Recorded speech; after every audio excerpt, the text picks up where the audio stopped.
Talofa lava, this is Pacific Waves from RNZ Pacific. I'm Susanna Suisuiki. Coming up, a former Solomon Islands premier who's been arrested and charged speaks out. Also, most of our work is in cleaning up the streams from invasive species. a Cook Islands group fights to keep their lagoon alive, and later on, So happy to be back in the grand final. It's so hard to get there. it's that time of the year with the NRL Grand Finals.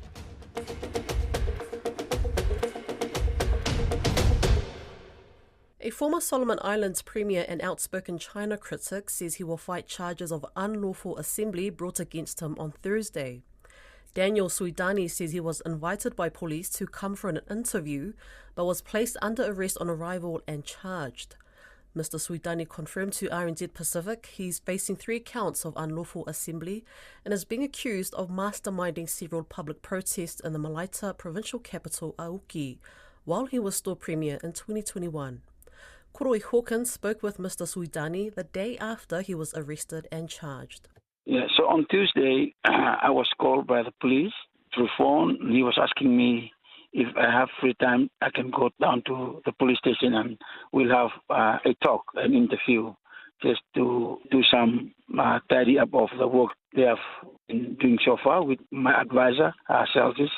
They've been talking with him as an interview as well the other day before they called me, and that is what the police told me. And then I arranged with them that I will be available yesterday. So I went to the police and they told me it was just an interview. So we were at the police station at Rover when I've heard that the police say, now I'm officially announcing to you that you are under arrest and you will be charged before you can be interviewed. So that's what happened yesterday when they took me to the police station. Just confirming that the charges, 3 counts of unlawful assembly for masterminding protests in Malaita provincial capital, Auki, in 2021. Is that correct? Yes, that's correct. And those are the 3 charges that they have laid against me. And they've been questioning me about that. I've been responding to them. And there are other questions that I feel that I hold my rights not to answer, but wait for later dates when they call me to the court.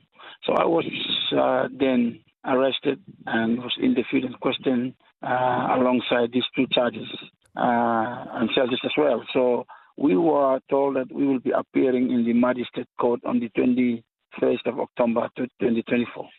Were there any more details laid out to you in the placing of the charges as to what exactly they were charging you for? They were charging me for masterminding the Malaita for Democracy, the M4D group, and they told me that I am the one who started M4D, resourcing them and harboring them in my house. So that's the kind of charge they laid against me. And then they laid against me another charge for unlawful assembly during Hasileo's motion of no confidence. They said that I call the people from Malaita province to come and support me and do unlawful things against Mr. Asileo, and the crowd was masterminded by me, which is not true. And they also asked me about, they said that I arranged the Malaita for Democracy group, the M4D, to stop the members from the executive government who want to resign from my government, not to resign. What is your position on the charges and are you going to fight them? Yes, that is correct. I'm going to fight the charges because from my understanding, these charges has nothing to do with me, and I'll be fighting these charges in court. During your tenure as Premier of Malaita Province from 2019 until you were removed in a motion of no confidence in 2023, you were quite vocal against the national government over the switch from Taiwan to China diplomatically, but also other things relating to China and its diplomatic relations with Solomon Islands. Do you think this arrest is linked to your stance? Well, the question, or when they question me, they always refer to after the switch, you were masterminding. And every question the police ask me, they always refer to as after the switch. So I can understand that they want to drive these allegations to connect with the switch from ROC to PRC. Well, what was the reasoning for your position, which was at odds with the national government? My stand at that time was just a collective issue from my executive government, which we want to see everything that the government do has to be clear and be known to people in public, like the agreements and all these things. And the switch, for that matter, is one of the things that they should have held referendum around the whole nation before doing so. So these are some of the things that I've been so worried about, and that really give me a bigger concern. So it's not personal things against the members of the parliament. It's about what the duties that has been performed, and the people have been questioning these happenings under the government at that time. So that's my stand. You've been out of the Premier's seat now since 2023. You've been re-elected as a member of the Provincial Assembly. Are your views on China the same? Well, this is the principal beliefs and the values that we hold dear to our heart, that we must fight for this freedom, the democracy.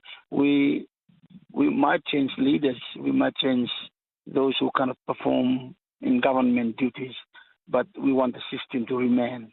So that's what I always hold close to my heart.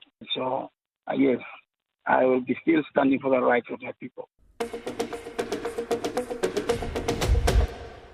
Pacific defence ministers are warning that the region is not a testing ground for long-range missiles. Last week, China launched a missile into the region, which sent shockwaves around the world. Alicia Foon spoke to defence ministers on the sidelines of the South Pacific Defence Ministers meeting in Auckland. Pacific leaders are concerned about the growing militarization of the region. The lives and the livelihoods of the people of the Pacific must be respected by the superpowers. They must be responsible. If there is any arms race, so to speak, then they should reconsider their options in the interest of the peoples of the Pacific. We're not just a blue ocean in the middle of nowhere. This blue ocean is inhabited by human beings whose voices need to be heard. PNG Defence Minister Billy Joseph says intercontinental ballistic missile testing is not welcome. China's recent intercontinental ballistic missile testing comes as the US also plans to test ICBMs off Guam in December, twice a year over the next decade. Pacific Islands Forum Secretary-General Baron Wonga says missile testing in the Pacific region is a violation. With this ballistic missile test in the Pacific, in our region, is a big concern for us, and we say to China, a big no-no. But I know that there's some concerns expressed by certain leaders, and they will continue those discussions on bilateral levels with China. The fight for influence in the region is a major sore point for many Pacific leaders. So we would be looking to our partners, including China and the United States, to tone down those rhetorics against each other and start concentrating their efforts in developing these priorities for the region. PIF Secretary-General Wonga's message to global superpowers. It's the first time a member of PIF has been invited to attend the South Pacific Defence Ministers meeting, which is in its 9th year.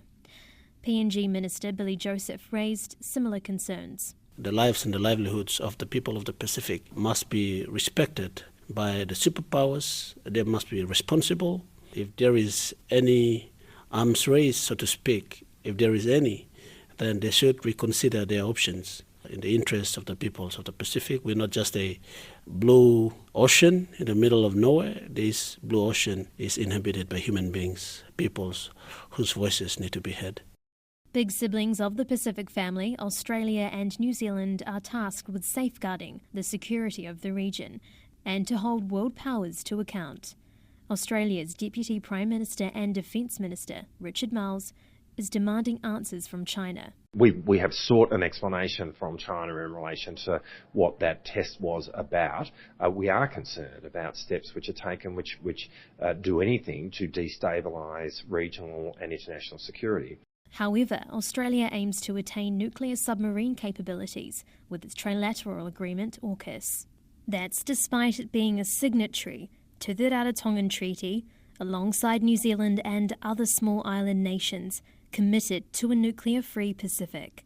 What it fundamentally is a technology transferring agreement between ourselves, the United States and the United Kingdom, the most significant part of which is for Australia to acquire a nuclear-powered submarine capability. We've long had a significant long-range submarine capability, which makes sense given the kind of country that we are, with significant ocean approaches to our nation. Defence ministers admitted the growing tensions over Taiwan involving China and the US cannot be ignored. Both Australia and New Zealand rely heavily on China as a trading partner and abide to the One China policy. But Australia is making its alliance clear. Our alliance with the United States revolves around either of our countries being under threat. And in fact, the alliance was invoked in the aftermath of September 11 as Australia came to America's defence in that moment. And New Zealand takes its lead from Australia. We have one formal ally, and that is Australia. We take that relationship extremely seriously. And that is part of the ANZUS alliance. And as we know, New Zealand, Australia, Canada, UK, US are part of the Five Eyes agreement that we have been part of for over 70 years. New Zealand Defence Minister Judith Collins adding how Aotearoa would respond to the region's growing tensions. We have 5 and a bit million people. China and the US are significantly large players. They are world powers. We are not. We do our bit by being fair brokers, fair people, acting with responsibility and upfront, and discuss any matters and let people know what we're doing. So we act with respect. From our point of view, we are not the people who decide what happens between the US and China. Minister Joseph, like many other Pacific leaders, wants the region to be nuclear-free. He reminded world powers to never forget the impact of historic nuclear testing in the Pacific. Dozens of nuclear radiation survivors and veterans across the region are still fighting for compensation and acknowledgement for the wrongdoings by the US and the UK. Those historical sort of sins are there for us to learn from, and we should never allow that to happen. Like, for example, the Second World War was fought in my country. My country was not an independent state, so we had no voice. But right now, we are an independent country, and in the Pacific, there are 16 Pacific Island countries whose voices must be heard in this global political contest and contest for influence in the Pacific. Island nations continue to urge world powers, the largest carbon emitters, and their partners to keep focused on the security threat of climate-induced disasters.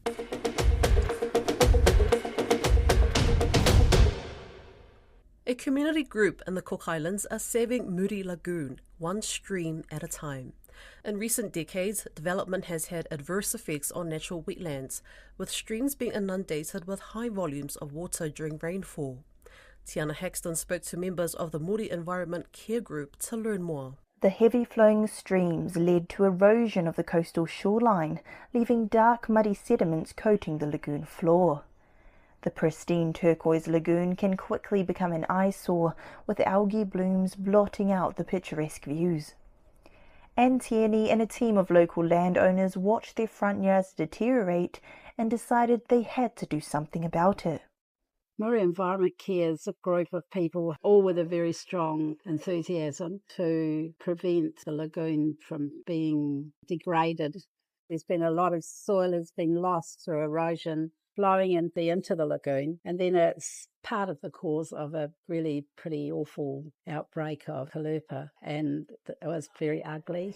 Tierney realised they had to start where the water flow begins, upstream. For over a year, her team have been researching and cultivating native plants that can help combat issues by slowing the streams down during heavy rain and acting as a sieve, blocking sediments from reaching the lagoon. Tierney and her team have been using Paringaru Stream as a pilot, reintroducing native wildlife. Most of our work is in cleaning up the streams from invasive species and planting the sides of them with native plants and that sort of stuff. We hope that by stopping or cutting down on the amount of sediment that was going into the lagoon, maybe we might have made a difference. This week they are running an expo for community members and school students to learn more about their work. Rick Balfour from New Zealand Land Care Trust has been taking students to conduct a first-of-its-kind eDNA study of Muri streams. With mobile test kits, he collects 1,000 mils of stream water in a syringe, pushing it through a filter which is then preserved and run through a lab in New Zealand. Balfour says they can identify what organisms live in and around the streams and how they impact the ecosystem's health. So it's environmental DNA, so it's whatever's fallen into the stream or whatever is living in the stream, little bits of their cells, skin cells, feather, saliva. The report that comes out is actually quite visually beautiful. So it's what we call our wheel of life. So you can see the full spectrum of the species that showed up in the sample. Balfour says the study will be instrumental in helping the Muri Environment Care Group understand what makes a healthy Cook Islands stream and thus a healthy Cook Islands lagoon. He says the data can identify what species are crucial for the ecosystem. When you have a species that is important for a function within the stream and it's not in your stream, then maybe you can figure out how to change that. That's how environmental DNA has become such a useful tool. You can completely change the condition of the stream within a few years. With Muri Environment Care planting native species in the streams themselves, Balfour says this can greatly impact the health of a stream in a matter of years.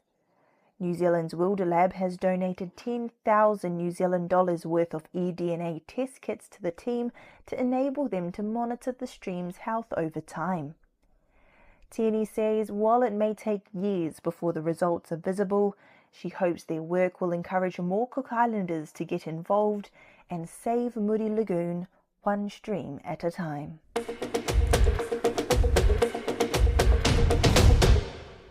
The NRL's big dance descends on Sydney's Accor Stadium this Sunday. Two of the great sides of the modern era are facing off for the 2024 Premiership crown. Christina Persico reports. 1,738 tries have been scored, 3,830 offloads thrown, and 141,996 tackles made. And it all comes down to this. The NRL Grand Final sees the minor premiers, the Melbourne Storm, facing up against the three-time defending champions, the Penrith Panthers. It's a statistician's dream. The Panthers are looking to do the first four-peat since the Dragons' 11-year run in the 1950s and 60s. Of the last 8 grand finals, dating back to 2016, the Panthers or Storm have appeared in 7 of them, a dominance broken only by the Roosters and Raiders in 2019. Melbourne coach Craig Bellamy will equal Wayne Bennett's record of 10 grand finals as coach. But down on the field, Melbourne captain Harry Grant is expecting a hell of a battle on Sunday night. Everyone wants to win. It's the lucky thing, or I guess the enjoyable thing about being a Melbourne Storm player and coming into work here every day.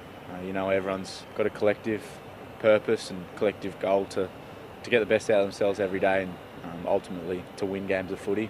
This week's no difference. You're playing in a sport, everyone's competitive, but you know that Penrith, they're competitive as well. They want to win. I think there'll be one hell of a battle on Sunday night. The Panthers are into their 5th straight grand final, another record last set in the 1956 to 1966 Dragons Super era. After their clash last week against the Sharks, which they won 26 points to 6, coach Ivan Cleary said another grand final is a bit surreal. So happy to be back in a grand final. It's so hard to get there. It's a bit surreal, actually. Yeah, we've made a few grand finals, but it's a new team and new circumstances, and I don't care how many you've played. It's an honour to be able to, only one of 2 teams standing at the end of the year, and we're all very happy about it. I think it's a pretty good matchup. Beaten us twice this year, so yeah, it's so exciting, and I think we probably have been the best 2 teams this year. They're going to be more than a handful, but that's what you expect on grand final day. The last time these two teams played was in round 24 in mid-August, and the Storm prevailed 24-22 in Penrith.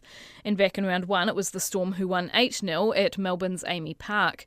The Storm win a number of the stats, but that counts for little when the referee's whistle blows at 7:30pm Sunday night, Sydney time. That's Pacific Waves for today. For all episodes, head over to rnz.co.nz/Pacific. We're also on Spotify, Apple and iHeartRadio. From myself and the RNZ Pacific team, tō whā soifua.